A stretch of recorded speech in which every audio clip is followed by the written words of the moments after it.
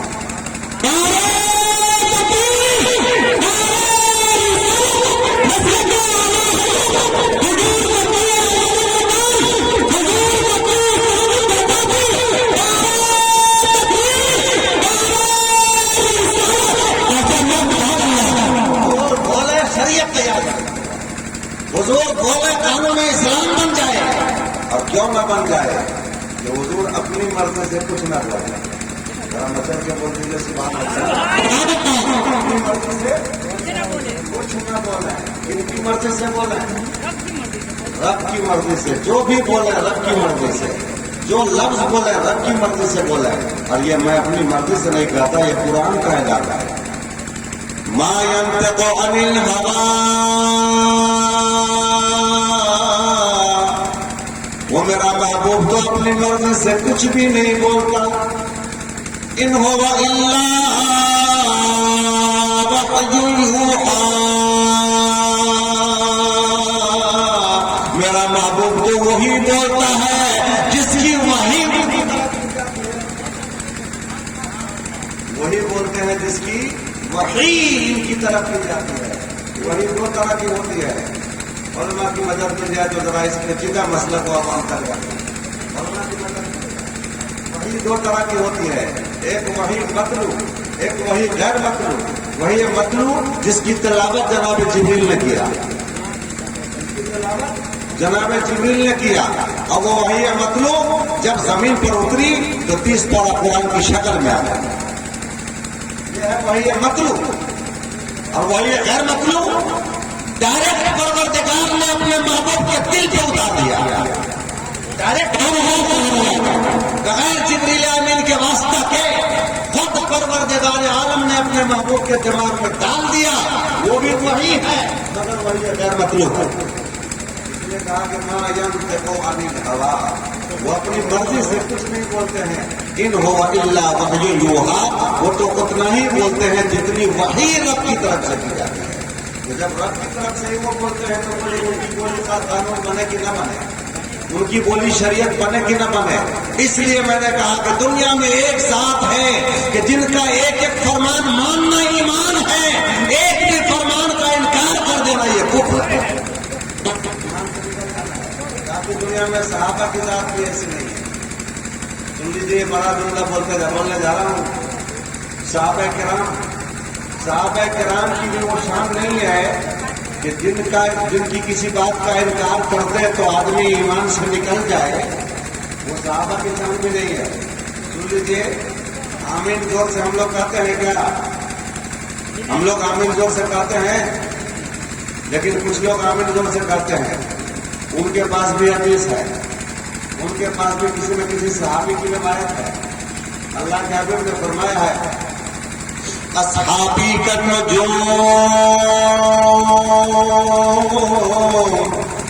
میرے صحابہ راہ ہدایت کے ستارے ہیں.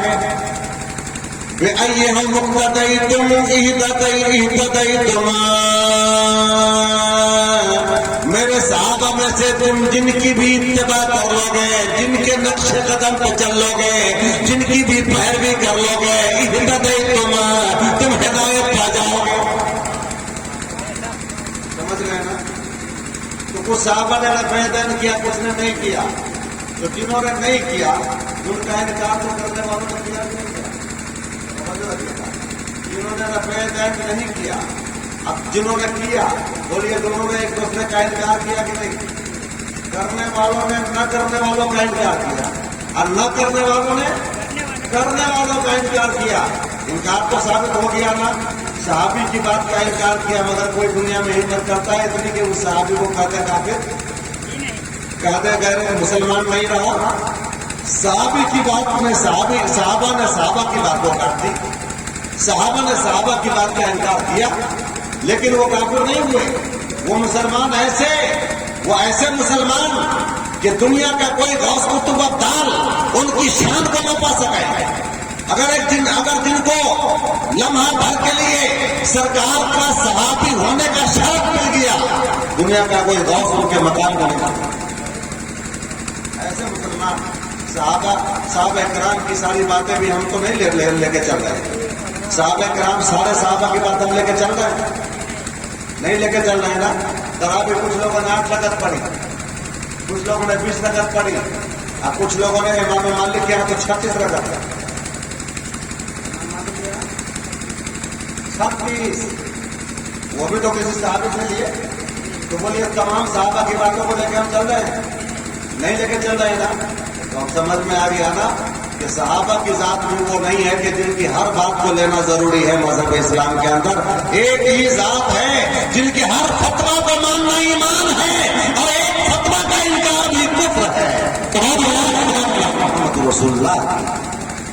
اب بتائیے، امام اعظم کے فتویٰ کو امام ابو یوسف نے نہیں مانا. وہ تو مسلک سے نہیں نکلے، وہ تو سنیت سے نہیں نکلے. امام عشق محمد سرکار اعلی حضرت امام اہل سنت نے بہت سارے مسائل میں امام مالک کی بات کو نہیں مانے، امام ابو یوسف کی بات کو نہیں مانے. تو کہ امام اہل سنت کے لیے کوئی کہہ سکتا ہے کہ یہ مسلک اہل سنت سے نکل گئے؟ اللہ اکبر. جب یہ بات ہے تو سمجھ لینا چاہیے میرے دوستوں کہ مسلک اعلی حضرت تمہارے اور ہمارے گھر کی بنی ہوئی چیز نہیں ہے. یہ مدنی مسلک ہے، یہ مکی مسلک ہے، یہ عربی مسلک ہے، یہ حجازی مسلک ہے، یہ مصطفائی مسلک ہے، یہ صحابی کا. اس کا دائرہ بڑا کشادہ ہے، پورے عالم میں پھیلا ہوا ہے. بات میں اختلاف کرنے کی بنیاد پر مسلک سے نکالتے ہو.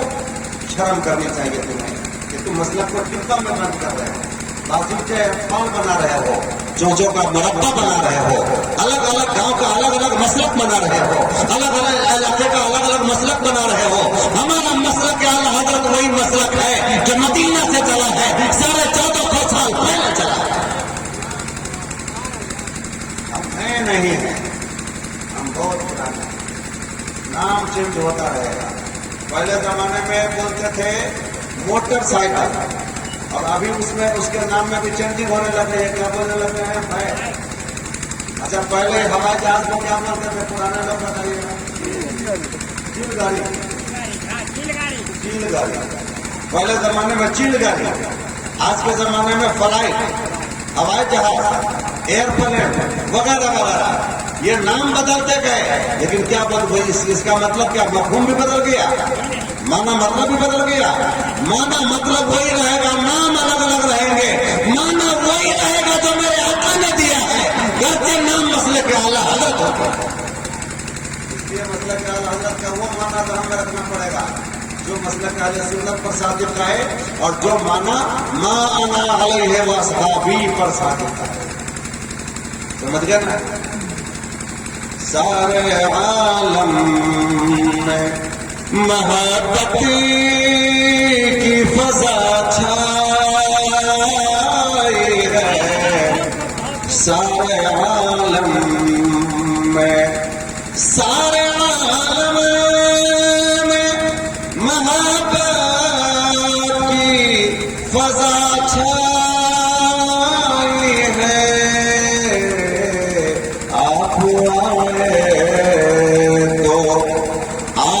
آئے تو زمانے میں بہار آئی ہے، آپ آئے تو پھر کبھی وقت ملے گا تو مسئلہ کے اعلیٰ حضرت ہی کو اور ڈیٹیل سے ہم سمجھائیں گے انشاءاللہ تعالیٰ.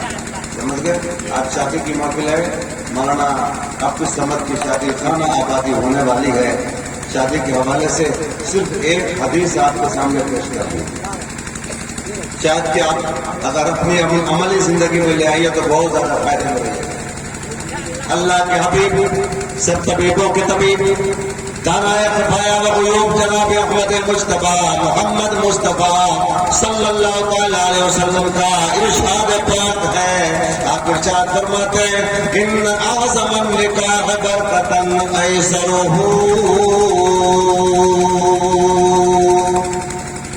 ذرا اور بچل کے بولیے، کوئی آدمی خاموش نہ رہیے، ہر ایک کی زبان سے. آقا فرماتے ہیں سب سے زیادہ برکت والی شادی وہ ہے، سب سے زیادہ برکت والی شادی وہ ہے جس کو سب سے آسانی کے ساتھ، کم خرچے کے ساتھ، انتہائی سہل طریقے سے، آسان طریقے سے، بالکل سادے انداز میں کم خرچے کے ساتھ انجام تک پہنچایا جائے. اس شادی میں برکت ہے، اس میں خرچہ کم کیا جائے، لمبا کم کیا جائے، تام جام کم کر دیا جائے، جھول جھال کم کیا جائے. ظاہر بات ہے جھول جھال بڑھائیے گا برکت اٹھے گی، تام جام بڑھائیے گا برکت اٹھے گی. بارات زیادہ لے کے جائے گا پریشانی میں رہیے گا. شادی کے دن دیکھیے گا دولہا کے بعد کو سب سے زیادہ پیسہ، ایک پاجامہ نیچے ہے، ایک پاجامہ اوپر ہے، کرتا پھٹا پرانا ہے، چہرے سے ہوائیاں اڑ رہی ہے، بال میں تیل نہیں لگتا، حواس پاکتا ہے. کیا بات ہے چچا جان، بیٹا کی شادی ہے، شاداب رہنا چاہیے، پھول کی طرح کھلنا چاہیے. ایسے حالت کیوں بنا رکھی ہے؟ کیا بتا میں، تھوڑا داماد روٹ گیا ہے کیونکہ گاڑی میں اگلی سیٹ پر جگہ نہیں ملی ہے. تھوڑا صاحب روٹ گئے ہیں کیونکہ اس کو کھانے کے ٹائم میں اچھی جگہ نہیں مل سکی بیٹھنے کے لیے. تھوڑا گاڑی والا وہاں پریشان ہے، اس کا ٹائر پنکچر ہو گیا ہے. 100 جھنجٹ لیے ہوئے دولہا کا باپ پریشان. دولہا کے باپ سے زیادہ پریشان اس دن کسی کو نہیں دیکھتے. یہ پریشانی کیوں ہے بھائی؟ اس لیے کہ آپ نے انام شناب بارات لوٹ لیا، زیادہ سے زیادہ لوگوں کو بھیڑ اکٹھی کر لیا، کمر پہ بل کس کے آپ نے قرضہ لے کے پتہ نہیں کس کس جتن سے اتنے بڑے اخراجات کا اہتمام کر لیا جس کی وجہ سے 10 سال تک بیٹی والا صحیح سے جی نہیں پاتا. بیٹا والا بھی پریشان، بیٹی والا بھی پریشان. اللہ کے حبیب صلی اللہ علیہ وسلم فرماتے ہیں اگر پریشانی سے بچنا چاہتے ہو اور اپنی شادی میں برکتیں لانا چاہتے ہو تو شادی کو آسان طریقے سے انجام تک پہنچاؤ، آسان انداز میں شادیاں کرو. مبارک پور میں ایک ساتھی تھے ہمارے، شادی ہونے لگی، ان کی دعوت دی انہوں نے، بارات میں ہم لوگ گئے. مبارک پوری میں شادی تھی، اس محلہ سے اس محلہ. لڑکا کو رکشا میں بٹھا دیا گیا،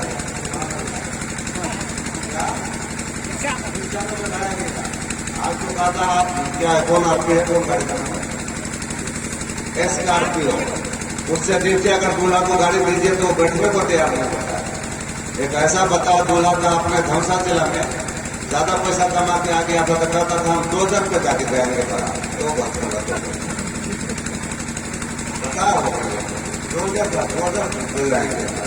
جی. ہیلی کاپٹر پہ 2 گھنٹہ 2 لاکھ 2.5 لاکھ روپیہ لیا. اب وہ بھی پابندی کتنی، اتنے ٹائم میں اگر آپ آ کے بیٹھ گئے تو ٹھیک ہے ورنہ ہم اڑ جائیں گے. اب چاہے ایک پاجامہ پانا ہو ایک پاجامہ باقی وہ جانا پڑے گا. اور اس میں بھی دلہن ساتھ میں نہیں بیٹھ پائے گی. تو کیسا یہ مسلمان ہو گیا، کیسی اس کی غیرت ہو گئی، کیسی اس کی سوچ ہو گئی. لمبا کرنے میں آدمی 10 سال تک بستر پہ مر جاتا ہے. تو وہ رکشا میں دلہا کو بٹھا دیا گیا، بارات لوگ ترانہ گاتے ہوئے نعتیہ کلام پڑھتے ہوئے مائک سے چلے وہاں دلہا کے گھر. اب وہاں گئے تو ماشاءاللہ ساری بارات کو ڈھانپے چل کے بولیے جب اتنی مقدس جگہ بارات ٹھہرنے کی ہوگی تو بولیے برکت آئے گی کہ نہیں آئے گی. اب مسلمان مسجد میں جاتا ہے تو چاہے کتنا بھی گرا پڑا مسلمان کیوں نہ ہو، لیکن مسجد میں بغیر وضو جانا پسند نہیں کرتا ہے. ظاہر بات ہے اب مسجد میں بغیر ٹھہرانے کی برکت سے سب لوگ باوضو نہیں ہو گئے. اب باوضو جماعت جہاں بیٹھ جائے بولیے خدا کی رحمت اترے گی کہ نہیں اترے گی. باوضو سب مسجد میں بیٹھے, ایک ایک لسی پلائی گئی, ایک ایک چائے پلائی گئی, ایک ایک پان کھلایا گیا, نکاح ہوا. لوگ جانے لگے. میں نے پوچھا بولا بابو جی کیا بات ہے, سب لوگ جا رہے ہیں کدھر؟ کہنے لگے اب یہاں کا کام ہو گیا, یہاں کا کام ہو گیا. مطلب یہ ہوا کہ اب کھانا وانا ہمارے یہاں دعوت ولیمہ میں سب لوگ کھائیں گے, یہاں ایک چائے ایک لسی ایک پان پر قصہ تمام. اللہ. ارے مسلمانوں, آج بھی اگر تمہارے اندر یہ زندگی آ جائے, یہ شعور آ جائے, یہ طریقہ آ جائے, یہ فکر آ جائے, تو جس بچی کو اللہ, جن بچیوں کو اللہ کے محبوب نے رحمت قرار دیا ہے, آج بھی ان کی رحمت کے جلوے نظر آئے گا. رحمت تو ہم نے بنا دیا ہے, رحمت ہم نے بنا دیا. آج بھی اگر اس انداز میں شادیاں مت رچائی جائیں, شادیاں کی جائیں, تو بولیے بچیاں اپنے ماں باپ پر رحمت بنیں گی. رحمت ہی رحمت ہے. اتنا ہی خرچہ ہوا لڑکی والے کا ہوا ہوگا. نہیں, یہ مبارک پور کی بات بتا رہا ہوں. آپ لوگ دوسری دنیا کے تو لوگ نہیں ہیں. یہاں کافروں کا, غیر مسلموں کا طور طریقہ شیوا ہم نے اپنا لیا. زیادہ بارات لے جانے کو باعث فخر سمجھا, اپنی موچ اور عزت کی شان بڑھانے کا سبب سمجھا. اے میرے دوستو, کم بارات لے کے جائیے گا, پھول بن کر جائیے گا, کلی بن کر آئیے گا. خوشبو لے کے جائیے گا, خوشبو لے کے آئیے گا. وہاں بھی ہاتھ ہاتھ رکھا جائے گا. یہاں بھی بڑے اچھے انداز میں آپ نکل جائیں گے. خرچہ بھی کم, ٹینشن بھی کم, جھول جھال بھی کم, پریشانی بھی کم. اللہ کے حبیب کا ارشاد اپنی جگہ اٹل ہے. سب سے زیادہ برکت والی شادی وہ ہے جس میں خرچہ کم کیا گیا ہے. مگر آج ماننے کو لگ رہی ہے. اللہ تعالیٰ توفیق عطا فرمائے. آج کی گفتگو میری بالکل ابھوری ہے. ٹائم زیادہ ہونے کی وجہ سے میں اپنی گفتگو کا تھوڑا تھوڑا حصہ پیش کر دیا ہوں. دوسری ملاقات ہوئی تو انشاءاللہ اس سلسلے کو آپ کو بڑھاؤں گا. فی الحال اتنی بات عرض کر کے گزر جاؤں کہ مسئلہ کے اعلیٰ حضرت کا کوئی غلط معنی مطلب آپ کو بتائے کہ فلاں کا فتویٰ مانو گے تب مسئلہ کے اعلیٰ حضرت والے رہو گے, فلاں حضرت کو مانو گے تب مسئلہ کے اعلیٰ حضرت والے رہو گے, تو آپ اس کے منہ پہ ٹھکرا دیجیے اور کہہ دیجیے کہ نادان, تم نے مسئلہ کے اعلیٰ حضرت کا مطلب سمجھا ہی نہیں, اس لیے تم دوسرے کو سمجھانے کا بھی کوئی حق نہیں رکھتا. مسئلہ کہ اعلیٰ حضرت کسی ایک مولانا صاحب کے پیدا کیے ہوئے بنائے ہوئے قانون کا نام نہیں ہے, کسی ایک حضرت کے فتویٰ کا نام نہیں ہے. مسئلہ کہ اعلیٰ حضرت تو مسئلہ کے صحابہ کا نام ہے, مسئلہ کہ ابو بکر صدیق کا نام ہے, مسئلہ کے عمر کا نام ہے, مسئلہ کے عثمان غنی کا نام ہے, مسئلہ کے مولا علی کا نام ہے, مسئلہ کے عبداللہ بن زبیر کا نام ہے, مسئلہ کے صحابہ کا نام ہے, مسئلہ کے ابو ہریرہ کا نام ہے, مسئلہ کے عبداللہ بن مسعود کا نام ہے. مسئلہ کے صحابہ کا مطلب 1,25,000 صحابہ کرام کے مسئلہ کا نام. نے جن کو اپنایا, امام اعظم نے جن کو اپنایا, امام مالک نے جن کو اپنایا, امام احمد بن حنبل نے جن کو اپنایا. حالانکہ غوث پاک حنبلی ہیں. غوث پاک رضی اللہ تعالیٰ عنہ کیا ہیں؟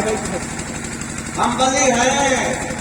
1000 مسئلے میں ہمارا ان کا اختلاف ہے, ہم لوگ اختلاف رکھتے ہیں, مگر غوث پاک سے اختلاف رکھنے کے باوجود بولیے غوث پاک کی ہم باقی کہلائیں گے؟